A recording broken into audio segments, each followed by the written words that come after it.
नमस्कार, आपका स्वागत है सुरागीलाल न्यूज चैनल के उत्तराखंड बुलेटिन में। मैं हूं अनुश्री भारद्वाज और नजर डालते हैं इस वक्त की फटाफट खबरों पर। मुख्यमंत्री पुष्कर सिंह धामी पहुंचे रुद्रपुर, किया मोदी मैदान का निरीक्षण। उत्तराखंड में नामांकन प्रक्रिया पूरी होने के बाद निर्वाचन आयोग ने प्रदेश के मतदाताओं की तैयार की नामावली। आदित्य कोठारी बोले 40 स्टार प्रचारकों के अलावा 5 में से 3 लोकसभा सीटों पर प्रधानमंत्री कर सकते हैं जनसभाएं। हार से लेकर मैदान तक बदला मौसम का मिजाज। राजधानी देहरादून के ऐतिहासिक श्री झंडे जी का आरोहण आज। कांग्रेस की वीडियो कोऑर्डिनेशन कमेटी की लिस्ट जारी होने पर भड़की प्रतिमा सिंह। 2 अप्रैल को रुद्रपुर में होगी प्रधानमंत्री नरेंद्र मोदी की जनसभा। रामनगर के ग्राम मालधन चौड़ पहुंचे कांग्रेस प्रत्याशी गणेश गोदिया। रामनगर कोतवाली पुलिस ने बाइक चोरी के मामले में 2 चोरों को किया गिरफ्तार। रामनगर में पुलिस ने लोकसभा चुनाव को लेकर शस्त्र जमा करने के लिए चलाया अभियान। राजनीतिक दल द्वारा चलाए जा रहे कॉल सेंटर के खिलाफ कांग्रेस की शिकायत पर नोटिस जारी। हल्द्वानी के लामा चौड़ में लोगों ने किया शराब की दुकान का विरोध। मानेश्वर में कार दुर्घटनाग्रस्त, क्रैश बैरियर ने बचाई जान। लोहाघाट में मौसम का बदला मिजाज, गरज के साथ बारिश हुई शुरू। लोकसभा चुनाव को लेकर भाजपा मंडल अध्यक्षों की हुई बैठक। एसओजी, एनटीएफ व चौखुटिया पुलिस की संयुक्त टीम ने 15 पेटी अवैध शराब के साथ एक तस्कर को किया गिरफ्तार। वर्ष 2023 में जनपद अल्मोड़ा के थाना धौलछीना, देघाट व थाना सल्ट की अपराधियों को सजा दिलाने में दोष सिद्धि दर रही 100%। अब खबरें विस्तार से। मुख्यमंत्री पुष्कर सिंह धामी रुद्रपुर पहुंचे और 2 अप्रैल को होने वाली महारैली में प्रधानमंत्री नरेंद्र मोदी के आगमन से पहले मुख्यमंत्री धामी ने मोदी मैदान का निरीक्षण किया और जिला कार्यालय में भाजपा पदाधिकारियों के साथ बैठक की। रुद्रपुर से संवाददाता दुर्गेश तिवारी की रिपोर्ट। को उत्तराखंड के लोगों से, उत्तराखंड से अत्यधिक वो स्नेह करते हैं और उनके 10 वर्षों के कालखंड में उत्तराखंड राज्य के लिए एक से एक योजनाएं यहाँ के लिए स्वीकृत हुई हैं। 1.5 लाख करोड़ से भी ज़्यादा की धनराशि की योजनाएं आज गतिमान हैं और उत्तराखंड के लोग भी उनका हमेशा इंतजार करते हैं कि वो हमेशा आएँ। ये हमारा सौभाग्य है कि ये कृषि बाहुल्य औद्योगिक नगरी देवभूमि उत्तराखंड के रुद्रपुर से चुनावी सभा को संबोधित करेंगे और पूरे उत्तराखंड की 5 सीटें इस बार बड़े अंतर से जीतकर जाएंगी। 2014 और 2019 में जितने मत मिले थे उससे अधिक मत इस बार मिलेंगे। बहुत ही ऐतिहासिक जनसभा होगी।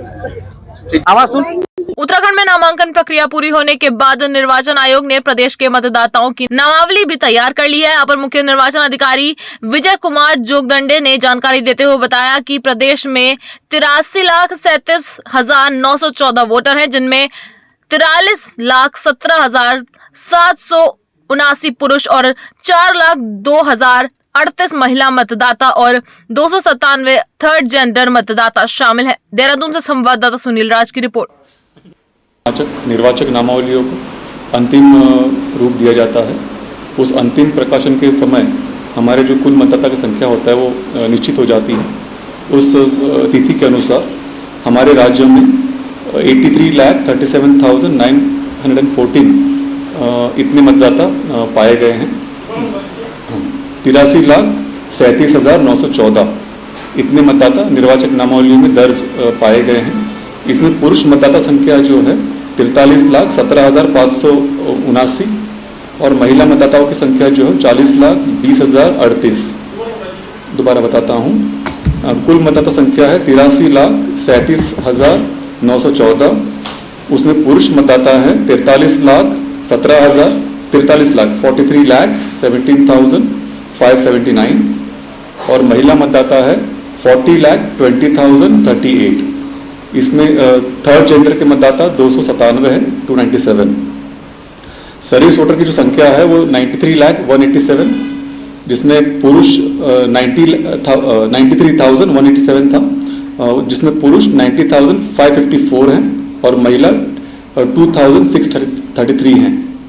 ये हमारी मतदाता संख्या निश्चित हुआ है। प्रदेश महामंत्री आदित्य कोठारी ने जानकारी देते हुए बताया कि उनके द्वारा केंद्र से आग्रह किया गया है कि प्रधानमंत्री नरेंद्र मोदी की जनसभा 5 लोकसभा सीटों पर हो। माना जा रहा है कि 5 में से 3 लोकसभा सीटों पर प्रधानमंत्री जनसभाएं कर सकते हैं। देहरादून से संवाददाता सुनील राज की रिपोर्ट।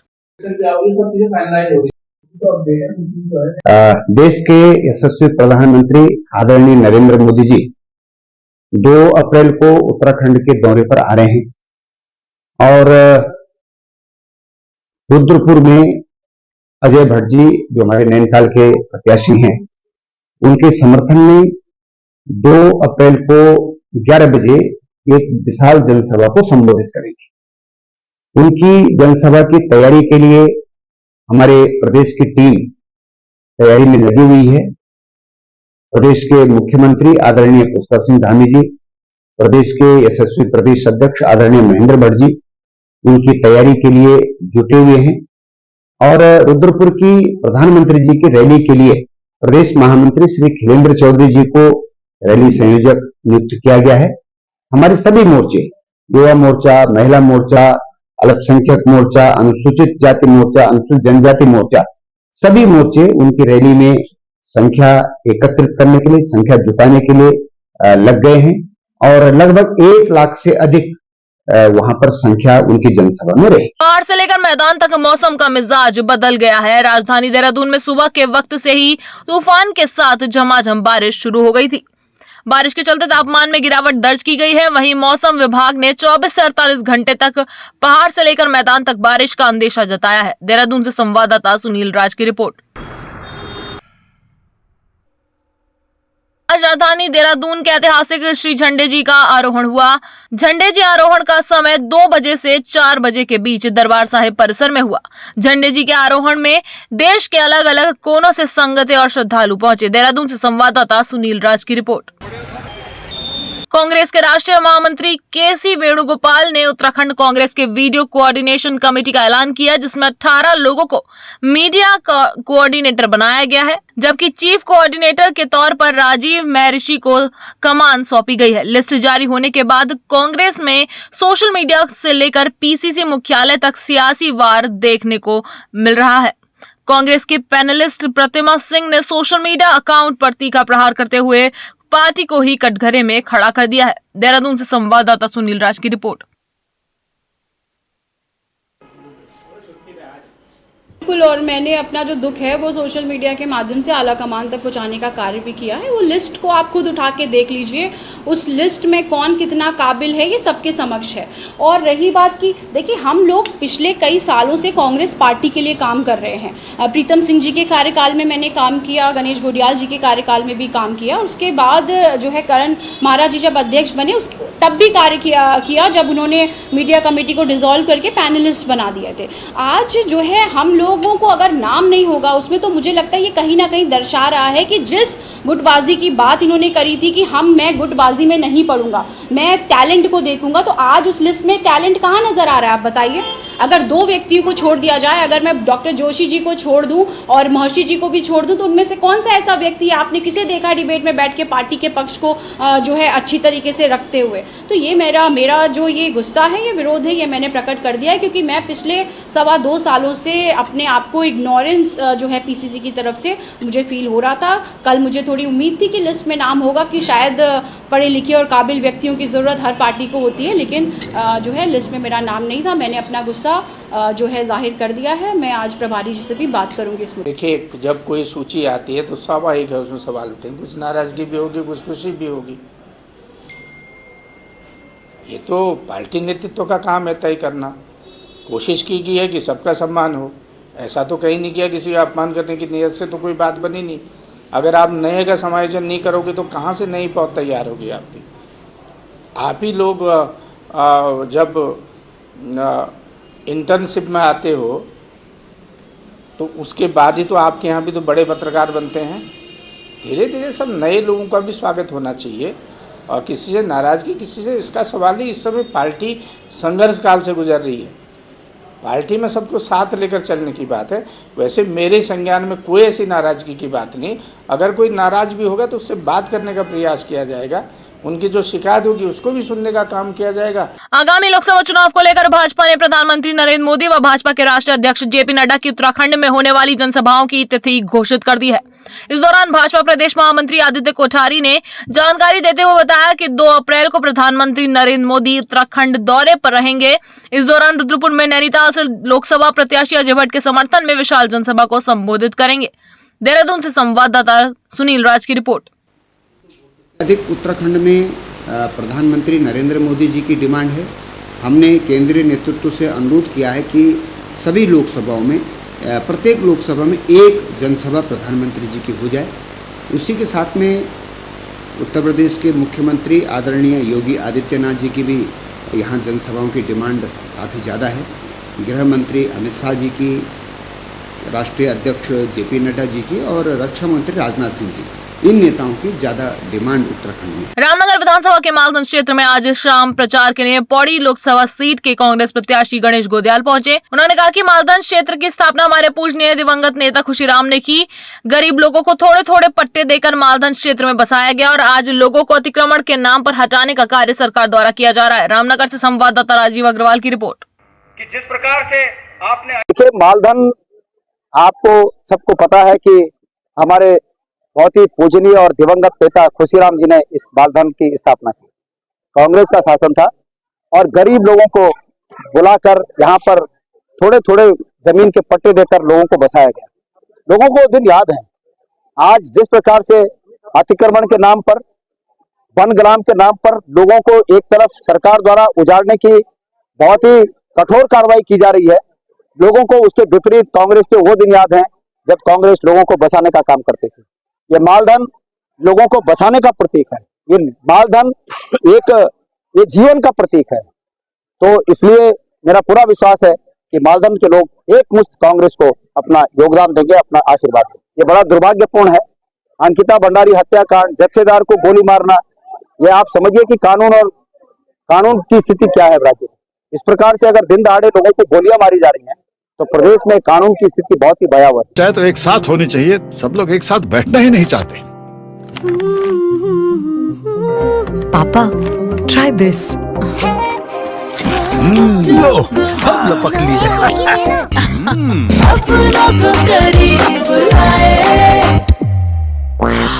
ये क्या हाल कर दिया है रूम का? बस कल से चाय मेरे रूम में। देवर पान नमकीन। 2 दिन पूर्व एक व्यक्ति द्वारा पुलिस को जानकारी देते हुए बताया गया कि उसकी बाइक रेलवे स्टेशन से लापता हो गई है, जिसके बाद पुलिस ने अज्ञात बाइक चोरों के खिलाफ मुकदमा दर्ज कर उनकी तलाश शुरू कर दी थी। इस मामले में गठित पुलिस टीम द्वारा आसिफ निवासी शक्तिनगर पुछड़ी तथा फैजान निवासी मोहल्ला गुलरगट्टी को काशीपुर रोड के समीप चोरी की गई बाइक के साथ रंगे हाथों गिरफ्तार कर उनके खिलाफ संबंधित धाराओं के तहत अभियोग दर्ज करते हुए उन्हें कोर्ट में पेश करने की कार्यवाही की गई है। रामनगर से संवाददाता राजीव अग्रवाल की रिपोर्ट। देखिए, परसों रात्रि रामनगर क्षेत्र में एक बाइक चोरी हो गई थी, जिसकी सूचना पर पुलिस द्वारा मुकदमा दर्ज कर विवेचना की गई। आज रामनगर पुलिस द्वारा 2 चोरों को बाइक सहित गिरफ्तार किया गया है। अब उसको हमारे न्यायालय रिमांड के लिए पेश किया। कोतवाल अरुण कुमार सैनी ने बताया कि चुनाव को ध्यान में रखते हुए रामनगर कोतवाली अंतर्गत लाइसेंसधारी शस्त्र धारकों को लेकर अभियान चलाया जा रहा है। उन्होंने बताया कि रामनगर कोतवाली के अंतर्गत कुल 673 शस्त्रधारी हैं, जिनमें से अभी तक 313 लोगों द्वारा अपने शस्त्र रामनगर कोतवाली के साथ ही नगर में स्थित आर्म्स की दुकानों में जमा करने की कार्रवाई की गई है और जिन लोगों द्वारा अभी भी अपने शस्त्र जमा नहीं किए गए हैं वे शीघ्र इन्हें जमा करा दे। रामनगर से संवाददाता राजीव अग्रवाल की रिपोर्ट। ये लोकसभा इलेक्शन के तहत हमारे द्वारा लगातार विभिन्न मदों में कार्रवाई की जा रही है और रामनगर थाना क्षेत्र में कुल 673 शस्त्र लाइसेंस धारक हैं और सभी से अनुरोध है कि वो शीघ्र अपना शस्त्र थाने में या किसी दुकान पर जमा करें और उसकी रसीद थाने को दे दें। अभी तक हमारे द्वारा अभियान के तहत 313 लोगों को शस्त्र जमा किए जा चुके हैं और शीघ्र ही शस्त्र जमा कराने की कार्रवाई हमारे द्वारा की जा रही है। देखिए, जो शस्त्र धारक है अगर वो जमा नहीं करते हैं तो आर्म्स एक्ट के तहत उनके विरुद्ध आवश्यक वैधानिक कार्रवाई हमारे द्वारा की जाएगी। सर, 107 में कितनी कार्रवाई की गई है? अभी तक हमारे द्वारा कुल 34 मामलों में 270 लोगों के विरुद्ध 107 की कार्रवाई की गई है, जिनमें 56 लोगों को हमारे द्वारा बाउंड डाउन भी किया गया है और इस प्रक्रिया के तहत हमारे द्वारा लगातार क्षेत्र में 107 की कार्रवाई की जाएगी। हल्द्वानी में राजनीतिक दल द्वारा बिना अनुमति के कॉल सेंटर चलाए जाने के मामला प्रकाश में आया है। कांग्रेस नेता द्वारा ऑब्जर्वर को की गई शिकायत के बाद सहायक रिटर्निंग अधिकारी ने मामले की जांच करते हुए संबंधित पार्टी को नोटिस जारी करते हुए 48 घंटे के भीतर पार्टी के पदाधिकारी को अपना पक्ष रखने के निर्देश दिए हैं। हल्द्वानी से संवाददाता दीपक अधिकारी की रिपोर्ट।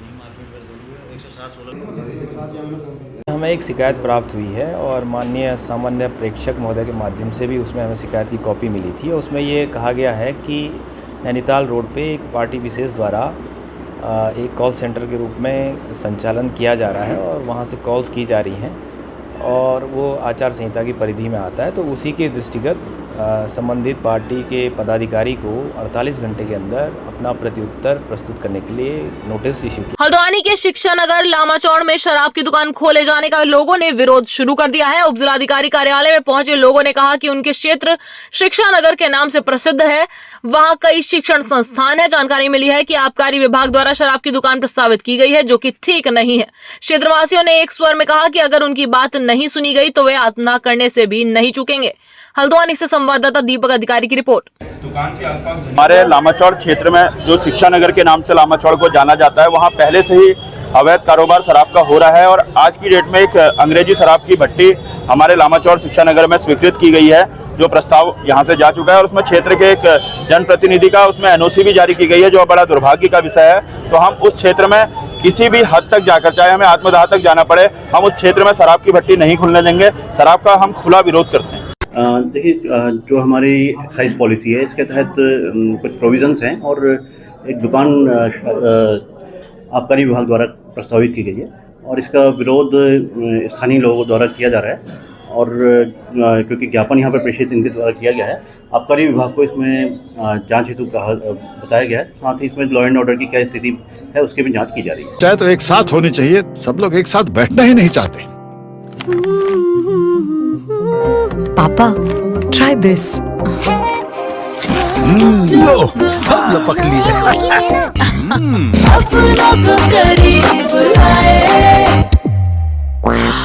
ये क्या हाल कर दिया है रूम का? बस कल से चाय? कल से चाय मेरे रूम में।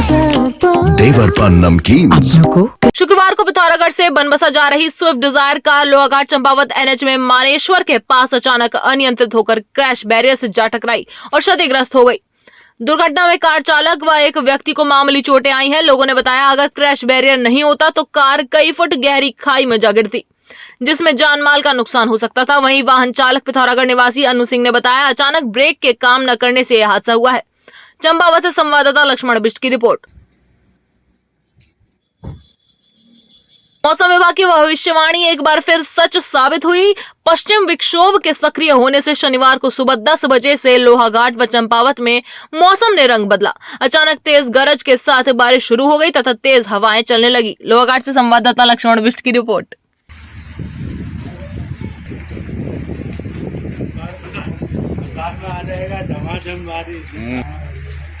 19 अप्रैल को होने जा रहे लोकसभा चुनाव को लेकर भाजपा सक्रिय हो गई है। शनिवार को लोहाघाट के भाजपा चुनाव कार्यालय में भाजपा जिला अध्यक्ष चंपावत निर्मल मेहरा की अध्यक्षता में लोहाघाट विधानसभा के सभी 6 मंडलों के अध्यक्षों व भाजपा पदाधिकारियों की बैठक हुई और लोकसभा चुनाव की रणनीति को लेकर चर्चा की गई। लोहाघाट संवाददाता लक्ष्मण बिष्ट की रिपोर्ट।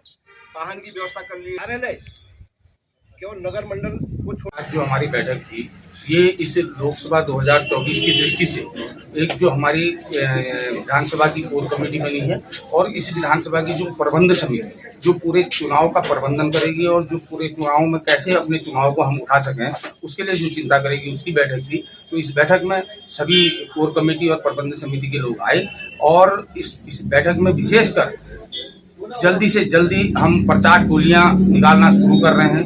हम अपनी गाड़ियों के माध्यम से, लाउड स्पीकर के माध्यम से अपना प्रचार करने और बूथों तक और पन्ना प्रमुख तक संपर्क करने के लिए समस्त जितने हमारे मंडल अध्यक्ष आए थे उनको निर्देशित किया गया और हमारा बहुत जल्दी चुनाव अभियान जो है ऊपर की ओर उठना शुरू हो गया। आज ये एक कार्यक्रम जो है कि पूरे विधानसभा के 6 मंडलों के कार्यक्रम और कोर कमेटी की बैठक थी, उसका आयोजन किया और सभी लोग यहाँ पर आज उपस्थित थे।